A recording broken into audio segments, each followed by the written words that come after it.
आज हम लोग इस कक्षा में टी.एस. एलियट के काव्य सिद्धांत का अध्ययन करेंगे।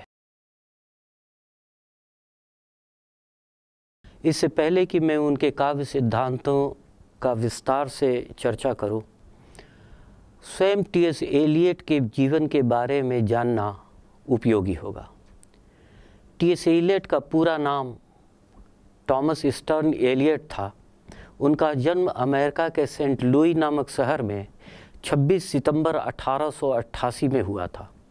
1910 में उन्होंने हार्वर्ड विश्वविद्यालय से एमए पास किया और अपने छात्र जीवन में उन्होंने संस्कृत और पाली का व्यापक स्तर पर अध्ययन किया था, जिसका प्रभाव उनकी कृति वेस्टलैंड पर दिखाई देती है।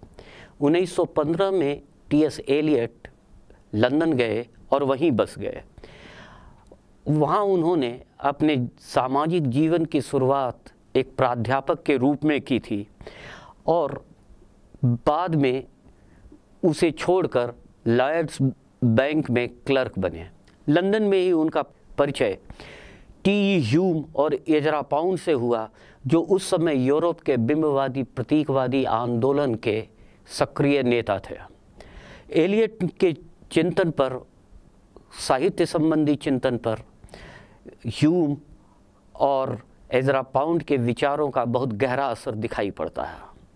1925 में टी.एस. एलियट प्रकाशन लंदन के प्रकाशन संस्थान फाइबर एंड फाइबर से संबद्ध हुए। उनका प्रसिद्ध ग्रंथ द वेस्टलैंड पहली मर्तबा वहीं से प्रकाशित हुआ था। 1927 में उन्होंने इंग्लैंड की नागरिकता स्वीकार की और साथ ही उन्होंने चर्च को भी अपना लिया और एंग्लो कैथोलिक चर्च की सदस्यता भी स्वीकार कर ली। 1948 में टी.एस. एलियट को उनकी कृति द वेस्टलैंड पर नोबेल पुरस्कार मिला था। एलियट ने सही मायने में रूढ़ अर्थों में कोई साहित्य की आलोचना नहीं लिखी है। उन्होंने अपनी आलोचना को वर्कशॉप क्रिटिसिज्म यानी कार्यालयी आलोचना कहा है। इसका मतलब बताते हुए उन्होंने कहा कि काव्य सृजन के दौरान जो अनुभव उन्हें प्राप्त हुए उसे ही उन्होंने गद्य के रूप में लिखा है। उनका मानना था कि रचनात्मक प्रतिभा यानी क्रिएटिव टैलेंट और आलोचनात्मक प्रतिभा यानी क्रिटिकल टैलेंट दोनों एक दूसरे को पूरक है। जिसे रचनात्मक प्रतिभा का अनुभव नहीं है, वह आलोचनात्मक प्रतिभा का भी परिचय नहीं दे सकता। इसी संदर्भ में 1923 में टी.एस. एलियट की किताब प्रकाशित हुई द फंक्शंस ऑफ क्रिटिसिज्म। इस पुस्तक में उन्होंने आलोचना के 3 उद्देश्य बताए: आस्वाद, बोध और मूल्यांकन। इसी प्रसंग में उन्होंने रुचियों के परिष्कार, द करेक्शन ऑफ टेस्ट की भी बात की। पहला उन्होंने जो बताया बोध यानी ज्ञान। आलोचना का काम है किसी कृति में अभिव्यक्त भावों और विचारों से उसके पाठकों का परिचित कराना। दूसरा परिष्कार यानी रुचियों का परिष्कार, अलग अलग भावनात्मक बोध की रचनाओं में भी आनंद लेने को सक्षम बनाना। और तीसरा अवज्ञान, बोध यानी एप्रिसिएशन। इन सब के तहत यानी रुचियों के परिष्कार के साथ, कृति के बोध के साथ आलोचना के कर्म की पूर्ति करना। रुचियों के परिष्कार का उन्होंने व्यापक विश्लेषण किया है और ये बताया है कि उसका उद्देश्य पाठक की रस ग्रहण की क्षमता और उसकी संवेदनशीलता का विस्तार करना है। ये इसलिए आवश्यक है ताकि पाठक एक ही तरह के साहित्य का आस्वाद लेने के बजाय भिन्न भिन्न प्रकृति के साहित्य का भी आस्वाद ले सके। संवेदनशीलता और रस ग्रहण की क्षमता का विस्तार करना, आस्वाद का विस्तार करना है। ज्ञान के क्षेत्र के विस्तार के साथ ही मनुष्य के भाव क्षेत्र का विस्तार जुड़ा हुआ है, ऐसा आचार्य शुक्ल भी स्वीकार करते हैं। टी.एस. एलियट ये मानते हैं कि पाठक एक ही तरह के संवेदनात्मक सूत्र को पकड़कर एक ही तरह के बोध की कविता में आस्वाद न ले, बल्कि अपनी रुचियों से भिन्न प्रकृति वाली कृतियों का भी आस्वादन कर सके। मसलन कुछ लोगों को श्रृंगार कविता प्रिय होती है, कुछ लोगों को वीर रस की कविता प्रिय होती है, कुछ लोगों को करुण रस की कविता प्रिय होती है। एलियट का कहना यह है कि यह जो रुचियों का एक तरफा केंद्रीकरण है, वह पाठकों के रस ग्रहण की क्षमता को संकीर्ण बनाता है। लेकिन सृजनशील आलोचना है जो होती है, वह रचना की संवेदनशीलता और उसके नाना आयामों और विविध प्रकारों के बीच भी पाठक को उसका आनंद लेने में संभव बनाती है। टी.एस. एलियट यह स्वीकार करते हैं कि आलोचना का उत्तरदायित्व साहित्यिक रूढ़ियों से मुक्ति है। होता यह है कि हम अतीत के प्रति इतने ज़्यादा लगाव रखते हैं, इतना ज़्यादा लगाव रखते हैं, उससे इतने बंधे होते हैं कि हम पुराने को छोड़ना नहीं चाहते और नए को ग्रहण करना नहीं चाहते। यानी लीक छोड़ तीनों चले, शायर सिंह सपूत। तो हम में से बहुत कम लोग जो प्राचीन साहित्यिक रूढ़ियों और आस्वाद की बनी बनाई प्रणाली में ढले हुए होते हैं, वे नई साहित्यिक रचनाशीलता को आस्वाद नहीं ले पाते। जैसे एक रीतिकालीन भावबोध में ढला हुआ व्यक्ति वह मुक्तिबोध की कविताओं का आनंद मुश्किल से ही ले पाता है। टी.एस. एलियट का कहना यह है कि संवेदनशील आलोचना का उत्तरदायित्व न केवल रुचियों का परिष्कार है, बल्कि रूढ़ियों का भंजन और खंडन भी है, ताकि हमें अलग अलग आस्वाद के साहित्य का भी आनंद लेने की आदत पड़ सके। लेकिन इस प्रक्रिया में पुराने को छोड़ना और नए को स्वीकार करना बहुत आसान नहीं होता है। इसलिए नई काव्यधारा को समझने के लिए ढेर सारी मुश्किलों और परेशानियों का सामना भी करना पड़ता है। जैसे उदाहरण के तौर पर ब्रजभाषा बनाम खड़ी बोली की कविता। कुछ लेखक ये मानते थे कि खड़ी बोली कर्कश बोली है, खड़ी बोली है वो, और इसलिए उसकी प्रकृति काव्य सर्जना के अनुकूल नहीं है। चूंकि खड़ी बोली के पास काव्य परंपरा का कोई परंपरा नहीं है, खड़ी बोली की कोई काव्य विरासत नहीं है, इसलिए कविता रचने के लिए वो सर्वाधिक अनुपयुक्त भाषा है।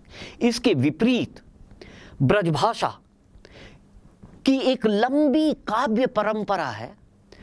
उसमें सूर जैसा कवि, रसखान जैसा रससिद्ध कवि और मीरा जैसी कवियत्री हुई है। एक बंधी बंधाई परंपरा हमें सृजन के रूप में उपलब्ध है, और ब्रजभाषा काव्य भाषा के लिए इसलिए भी अनुकूल है कि वह खड़ी बोली की तरह कर्कश, कठोर नहीं है, कर्णप्रिय नहीं है, मधुर है।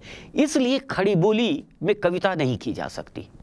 हम सब लोग जानते हैं कि छायावाद जब सामने आया था तो उसका मखौल रबड़ छंद, केचुआ छंद कह के लोगों ने उड़ाया था, और निराला जी के कविताओं का मखौल तो बहुत बाद तक चलता रहा। निराला जी की कविता पर किसी एक आलोचक ने एक पैरोडी बनाई, लिखा, कवि अगर सच्चा हो तो रो रो कर आंसू इतना रोज बहावे, जिसमें पत्नी कपड़ा धोले पुत्र बैठकर खूब नहावे। अब यह जो रूढ़ि के साथ नवीनता का संघर्ष है, इस संघर्ष में एक बनी बधाई प्रणाली के साथ चलने के हम इतने आदी होते हैं कि हम कुछ नया स्वीकार नहीं करना चाहते और पुराने के मुंह को छोड़ना भी नहीं चाहते। टी.एस. एलियट का कहना यह है कि यह जो साहित्यिक रूढ़िवादिता है, एक संवेदनशील आलोचना, उस रूढ़िवादिता से लेखक की अभिरुचियों को मुक्त करता है। 1956 में टी.एस. एलियट की एक पुस्तक प्रकाशित हुई, आलोचना के सीमांत, द फ्रंटियर्स ऑफ क्रिटिसिज्म। इस पुस्तक में एलियट ने अपनी आलोचना के प्रतिमान को थोड़ा सा लचीला बनाते हुए कहा कि रुचियों के परिष्कार के स्थान पर आस्वाद यानी एंजॉयमेंट बहुत जरूरी है। आदमी कोई भी साहित्यिक कृति बोर होने के लिए नहीं पढ़ेगा। आस्वाद के विभिन्न धरातल हों यहां तक तो ठीक है, लेकिन आस्वाद के विभिन्न धरातल अपने विस्तृत फलक के बावजूद हमें आकर्षित करे यह जरूरी नहीं है। इसलिए उन्होंने अपनी आलोचना का प्रतिमान को थोड़ा लचीला बनाते हुए आस्वाद की जगह पर, रुचियों के परिष्कार की जगह पर आलोचना का एक उद्देश्य इंजॉयमेंट बताया, और यह बताया कि आलोचना का काम यह है कि वह पाठ में निहित आनंद मूलक तत्व को पाठकों के समक्ष उजागर करे, जिसे अब तक खोलने में पाठक स्वयं असमर्थ हुए थे। लेकिन इसके साथ ही 1920 में उनकी एक सर्वाधिक महत्वपूर्ण पुस्तक प्रकाशित हुई, द सेक्रेड वुड। यही वह ग्रंथ है, पवित्र जंगल के नाम से, जिसमें कि 2 अत्यंत महत्वपूर्ण निबंध टी.एस. एलियट के संग्रहित हैं, जिसमें एन इंडिविजुअल टैलेंट यानी परंपरा और व्यक्तिगत प्रतिभा, और दूसरा परफेक्ट एंड इम्परफेक्ट क्रिटिक यानी सही, ठीक ठीक, उचित और अनुचित आलोचक। इन दोनों निबंधों का ऐतिहासिक महत्व इस अर्थ में है कि इन दोनों में टी.एस. एलियट ने रचना प्रक्रिया और आलोचना प्रक्रिया, इन दोनों के अलग अलग चरणों के साथ इनकी सहसंबद्धता की भी चर्चा की है। लेकिन जो बात इस संदर्भ में सर्वाधिक उल्लेखनीय है कि इस पुस्तक में, उसकी भूमिका में भी, जैसे जो अन्य निबंध संकलित है, हैमलेट एंड इट्स क्रिटिक, इसमें उन्होंने अपने पूर्ववर्ती आलोचना पद्धति का जोरदार खंडन किया। उन्होंने मैथ्यू आर्नोल्ड की आलोचना प्रणाली कि poetry at bottom is a criticism of life को एक आधारहीन आलोचना कहा। अर्नोल्ड मानते थे कि साहित्य या कविता मुख्यतः जीवन की आलोचना है, at bottom the criticism of life. मूलतः इस की आलोचना करते हुए उन्होंने कहा कि यह एक बॉटमलेस क्रिटिसिज्म है, क्योंकि मैथ्यू आर्नोल्ड साहित्य की आलोचना करते करते धर्म और संस्कृति की रक्षा के प्रति, मोरालिटी के प्रति, जिसे आचार शास्त्र कहते हैं, जिसे नीति शास्त्र कहते हैं, उस ओर बढ़ जाते हैं। एनार्की एंड क्रिटिसिज्म नामक एक ग्रंथ में उन्होंने, मैथ्यू आर्नोल्ड ने यह बताया कि आधुनिक पूंजीवादी सभ्यता ने संचार साधनों के अभूतपूर्व विस्तार किया है, और इसी विस्तार के साथ साथ उन्होंने कलाओं को भी लोकप्रिय बना दिया है। अब कलाएं किसी खास कलावंत की कला पर निर्भर नहीं है, बल्कि औद्योगिक उपकरणों के आधार पर उनका कमर्शियलाइजेशन हो चुका है, उनका व्यवसायीकरण हो चुका है। इस कारण वह कला की उस गुणवत्ता से मुक्त हो चुकी है जब कला के कुछ सिद्धस्थ लेखक, आचार्य या कलाकार ही उसका चिंतन किया करते थे, उसका सृजन किया करते थे। एलियट का कहना यह है कि अर्नोल्ड की पूरी आलोचना साहित्येतर अनुषंगों पर निहित होने के कारण वह उस कृति के बारे में कम बताती है जिसकी वह आलोचना कर रही है, बल्कि उन अनुसंगों के बारे में ज़्यादा बताती है जिससे कि साहित्य प्रभावित होते हैं। इस तरह से साहित्य का मूल्यांकन तो एक तरफ हो जाता है, छूट जाता है, और दूसरी आप प्रासंगिक बातें साहित्यिक आलोचना के केंद्र में आ जाती हैं। और इस तरह से उन्होंने रखा, अपनी स्थापना रखी कि ईमानदार आलोचना और संवेदनशील आस्वाद का विषय कवि नहीं, कविता होती है। कविता किस विचारधारा से बंधी हुई है यह महत्वपूर्ण नहीं है। गाय किस खूंटे से बंधी है यह महत्वपूर्ण नहीं है। महत्वपूर्ण यह है कि गाय दूध देती है या नहीं। इसी तरह से जो अर्नोल्ड की आलोचना है वह खूंटे की ज़्यादा चर्चा करती है। साहित्य से मिलने वाले आनंद के प्रति उनका आकर्षण कम होता है और उनकी आलोचना की यह त्रुटि हमें दिखाई पड़ती है। और इसके साथ साथ उन्होंने सेंट्सबरी की ऐतिहासिक और प्रभावपरक आलोचना का भी खंडन किया और बताया कि सेंट्सबरी की ऐतिहासिक आलोचना में भी वही दुर्गुण समाहित है जो कि अर्नोल्ड की आलोचना में है। वह ऐतिहासिक तथ्यों को, प्रसंगों को ज़्यादा केंद्र में रखती है, लेकिन कविता के निर्माण, कविता के प्रभाव से जो आनंद का सृजन होता है उसकी चर्चा नहीं करती। इसके समानांतर एलियट ने यह मान्यता रखी कि यूनानी महाकाव्यों या होमर के ग्रंथ की चर्चा करते समय यह जरूरी नहीं कि हम आज से 5000 साल पुरानी यूनान के किसी द्वीप में जाकर डेरा डंडा डाल दें, बल्कि महत्वपूर्ण तो वो सौंदर्यानुभूति है जो 5000 वर्षों के बावजूद अपने आनंद देने की प्रवृत्ति को अक्षुण्ण बनाए रखती है। दूसरा उन्हें आरोप लगाया कि पाठक पर पड़ने वाले प्रभाव की चर्चा या मूल्यांकन आलोचक कैसे कर सकता है। उसे इस बात का पता कैसे चल सकता है कि किसी खास रचना का प्रभाव किसी पाठक पर इसी तरह से पड़ा।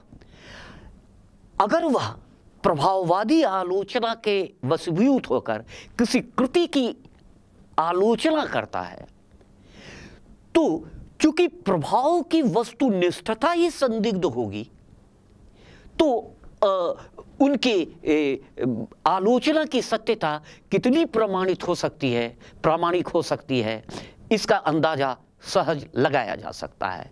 मसलन आंसू नामक काव्य संकलन को ले, प्रसाद जी ने किस परिस्थिति में उसे लिखा, बनारस के गली में किस के प्रेम के वशीभूत होकर यह लिखा, यह तथ्य महत्वपूर्ण नहीं है।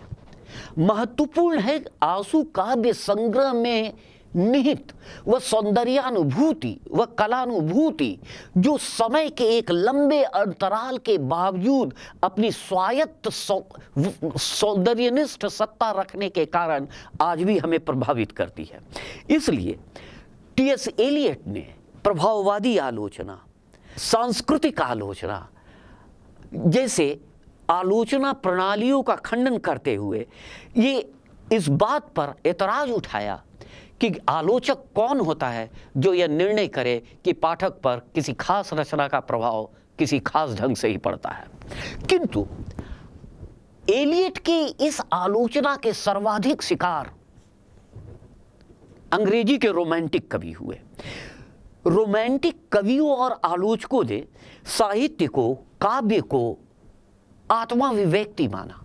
आत्मा का अर्थ है व्यक्तिकता और अभिव्यक्ति की का अर्थ है स्वतः स्फूर्त अभिव्यंजना। वर्ड्सवर्थ और कोलरिज ने काव्य की परिभाषा दी, poetry is the spontaneous outburst of powerful feelings, it takes its origin in emotion recollected in tranquillity.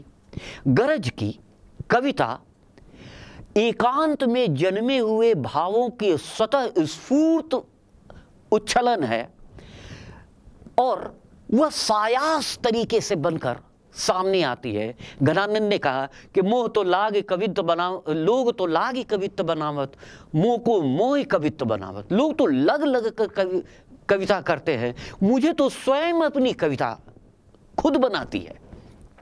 या एक तरह से एक रोमांटिक साहित्य आलोचना थी। प्रसाद जी ने लिखा कि हृदय की अनुकृति बाह्य उदार, एक लंबी काया उन्मुक्त। कविता जब हृदय के भावों से भर जाता है तो वह स्वतः स्फूर्त तरीके से कविता, जब हृदय भावों से भर, तो स्वतः स्फूर्त रूप से कविता का स्वरूप ले लेता है। पंत जी ने लिखा, वियोगी होगा पहला कवि, आ से उपजा होगा गत, उमड़ कर आंखों से चुपचाप बही होगी कविता अंजान। यानी कविता के लिए किसी सायास प्रयत्न की आवश्यकता नहीं है, बल्कि वह स्वतः स्फूर्त तरीके से अभिव्यक्त होती है। एलियट ने काव्य सृजन और आलोचना दोनों ही क्षेत्र में स्वच्छंदतावादी कविता और स्वच्छंदतावादी आलोचकों पर गदुलस्रुपूर्ण भावुकता और वक्तव्य और उद्गारों को लिखने के कारण उसका खंडन किया और ये लिखा कि एक सही और ईमानदार कविता का विषय कविता एवं आलोचना में व्यक्तिकता की जगह पर वस्तुनिष्ठता होनी चाहिए। यानी परस्कृत सौंदर्य बोध ये लोकवादी दृष्टि का मुखापेक्षी होता है। पूर्व में मैंने उल्लेख किया कि एलियट की आलोचना के सर्वाधिक शिकार अंग्रेजी के रोमांटिक कवि हुए। एलियट ने आलोचना के नाम पर स्वच्छंदतावादी कवि और स्वच्छंदतावादी आलोचकों के गदलस्रुपूर्ण भावुकता के उद्गार को स्वीकार नहीं किया और कविता एवं आलोचना में व्यक्तिकता के स्थान पर निर्व्यक्तिकता वस्तुनिष्ठता की वकालत की। उनका कहना था कि परस्कृत सौंदर्य बोध मूर्त एवं ठोस हुआ करते हैं, वह ऑब्जेक्टिव होता है। कवि की दृष्टि अलौकिक होनी चाहिए, अमूर्त नहीं। उनका तर्क यह था कि जो अनुभूति है, जो मानसिक संवेग है, जो संवेदनाएं हैं, वे अमूर्त होती हैं और जो अशरीरी है, जो अगोचर है, जो अमूर्त है, उसका साधारणीकरण नहीं हो सकता। इसलिए साहित्य में व्यक्तिकता और अमूर्तता के स्थान पर एलियट ने वस्तुनिष्ठता की वकालत की और यह बताया कि अमूर्त कविता का गुण नहीं बल्कि उसका एक दोष है।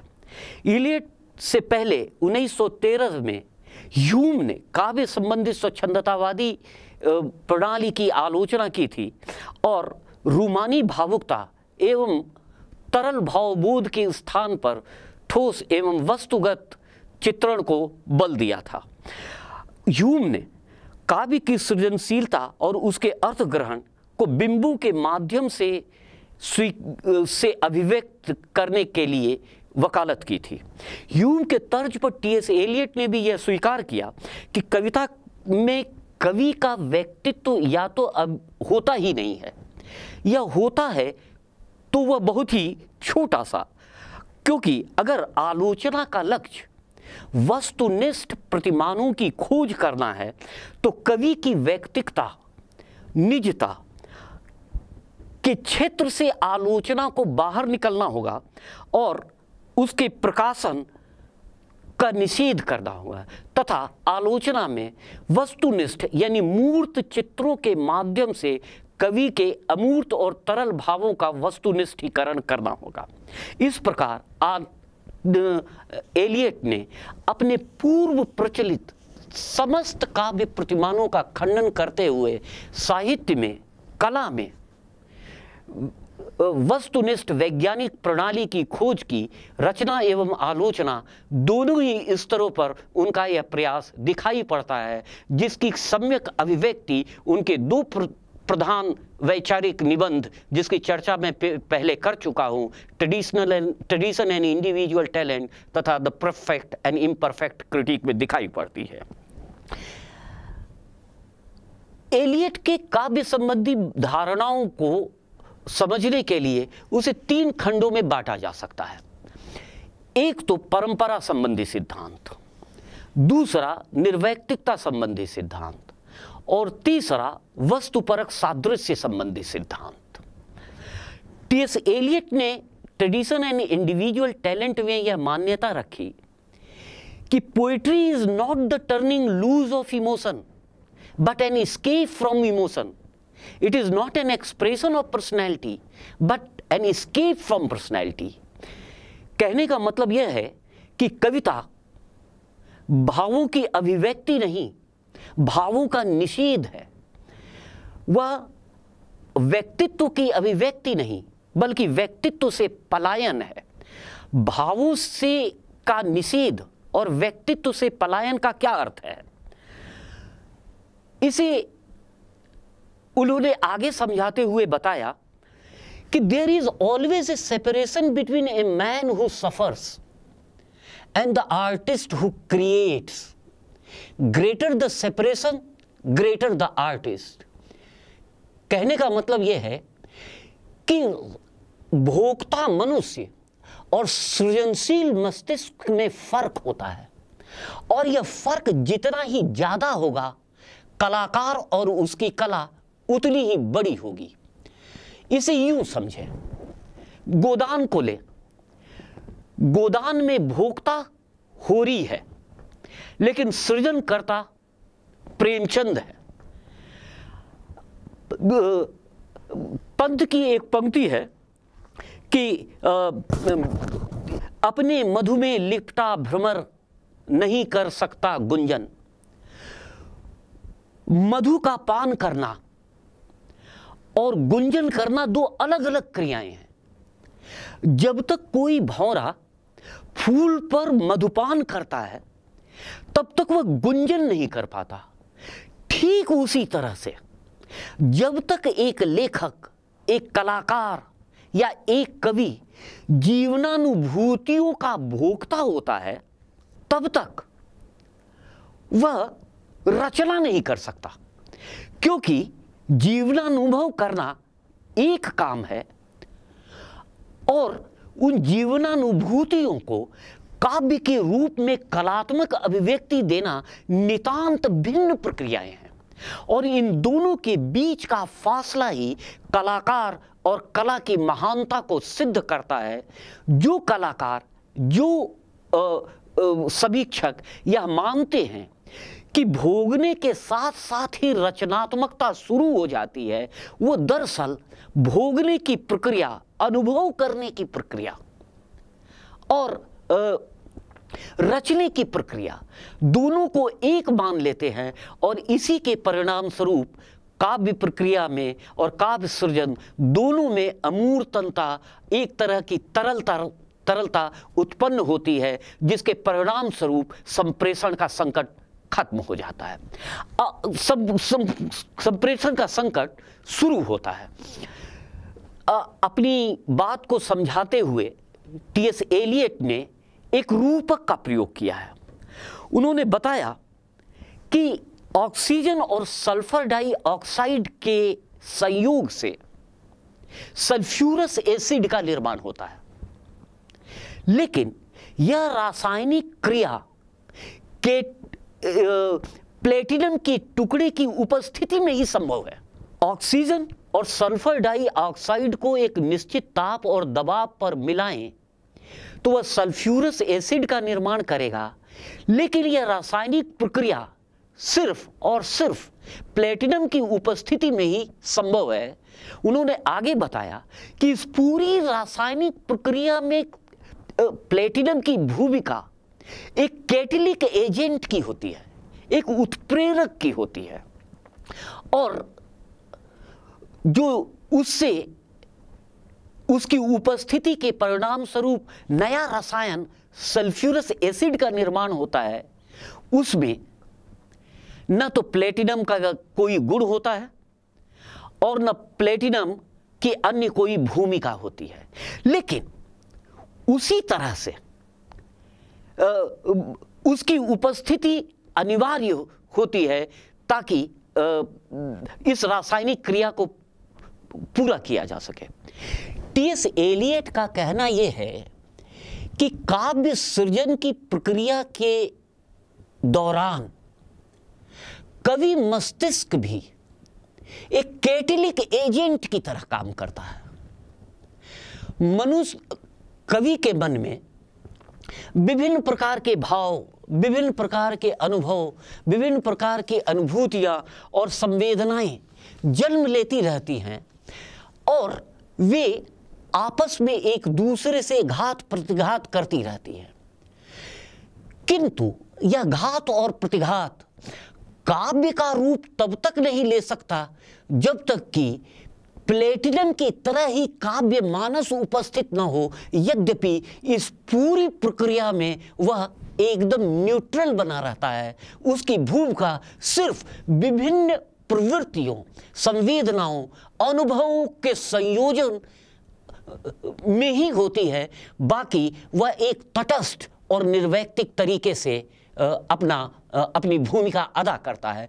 और फिर इन सब कवि मानस की उपस्थिति में इन सारी संवेदनाओं के योग से जो नया रसायन यानी कविता जन्म लेती है, उसमें कवि मानस, कवि व्यक्तित्व का कोई हिस्सा नहीं होता, वह सिर्फ एक उत्प्रेरक की भूमिका मात्र अदा करती है।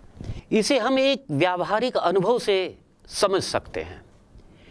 न्यायालय में होने वाली शादियां मजिस्ट्रेट के समक्ष होती हैं।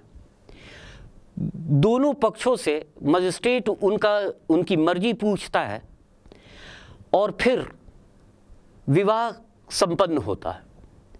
इस पूरी प्रक्रिया में मजिस्ट्रेट न तो बाजा बजाते हैं, न नाच गान करते हैं, लेकिन उनकी अनुपस्थिति के बिना वह शादी पूरी नहीं हो सकती।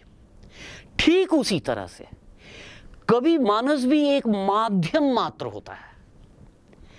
ये सारी प्रक्रियाओं के संयोग से जो नया रसायन, जो नई चीज पैदा होती है, वह कविता है। लेकिन कवि मानस, कवि व्यक्तित्व उसमें एक मजिस्ट्रेट की ही भूमिका अदा करता है। वह एक कैटेलिक एजेंट की भूमिका अदा करता है, एक उत्प्रेरक की भूमिका अदा करता है और बाकी तमाम पक्षों से वह निर्वैयक्तिक बना हुआ होता है। टी.एस. एलियट का कहना यह है कि दूसरी चीज है निर्वैयक्तिकता के लिए परंपरा। कवि के लिए अपनी परंपरा का ज्ञान बहुत ही महत्वपूर्ण है। अहम के निषेध का मतलब है एक छोटे से संकीर्ण दायरे से बाहर निकलकर एक बड़े दायरे में अपने आप को उत्कीर्ण कर देना, मिला देना। कवि की परंपरा, उसका वह विराट रचनात्मक परिदृश्य होता है जिसमें कि वह अपने लघु व्यक्तित्व का निरंतर विघटन, विलयन करता रहता है। जो कवि जितना ही ज्यादा परंपरा से प्राप्त बिंबों, प्रतीकों, भावों, अनुभूतियों को आयत्त करता है, वह उतने ही अपनी निजी प्रतिभा से उसमें नए अर्थ बढ़ता है। जैसे उदाहरण के तौर पर राम काव्य पर लिखी गई एक लंबी परंपरा है, लेकिन उस परंपरा को स्वीकार करने के बावजूद निराला की राम की शक्ति पूजा उस परंपरा का प्रतिवेदन नहीं है, बल्कि उसका एक विकास है। एलियट यह कहते हैं कि परंपरा के प्रति अगर कोई सार्थक विद्रोह हो सकता है तो वह यही कि हम उस परंपरा से अपने आप को जोड़ दें। साहित्य की भी एक परंपरा है, साहित्य का भी एक अपना कन्वेंशन है। जैसे ही कोई साहित्यकार अपने आप को उस विशाल परंपरा, उस कन्वेंशन से जोड़ता है, वैसे ही वह अपने क्षुद्र अहम का अपने एक विशाल और जागरूक संदर्भों के साथ विलयित करता है, उसमें घुला मिला देता है।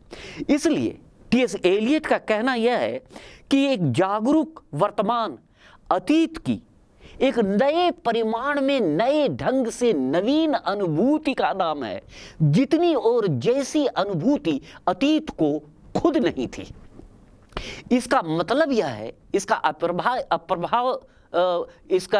प्रभाव यह पड़ता है कि निसंदेह परंपरा से प्राप्त मूल्यों, विचारों आदि को ग्रहण करने के बावजूद कवि अपनी प्रतिभा से उसका परिशोधन करता है और उन नए अर्थों का अनुसंधान करता है जो अर्थ उसमें अंतर्निहित तो होते हैं लेकिन उद्घाटित नहीं होते।